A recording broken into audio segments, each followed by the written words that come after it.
দেশ নষ্ট করছে কারা? যারা কলম ধরা শিখছে তারাই দেশকে খাইছে। কথা বলেন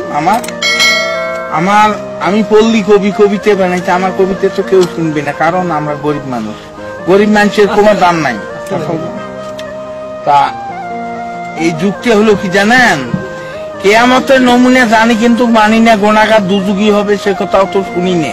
গুন্ডে পান্ডা হারাম খোর তারে হলো তোর দিন দুপুরে মানুষ মারে তারে হলো দুনিয়া। কেয়ামতের নমুনা জানি কিন্তু মানি না। সরকারি চাকরি করে, বেতন 5,000, 50,000 টাকা মাসে খরচ দেখি তার, বাকি টাকা কেমনে আসে সে কথা আর বলি না। কেয়ামতের নমুনা জানি কিন্তু মানি না। ডিজেল ভেজাল, পেট্রোল ভেজাল, অকটেন ভেজাল, পদ্মা মেঘনা যমুনা অর্থাৎ কোম্পানি ভেজাল।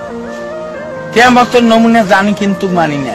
ভেবে কয় রাধাবতর সরকার, মানুষ হওয়া কি ছিল দরকার, পশু হওয়া ছিল ভালো, আখিরাতের কাজ করি না অর্থাৎ পরকালের কাজ করি না। কেয়ামতের নমুনা জানি কিন্তু মানি না।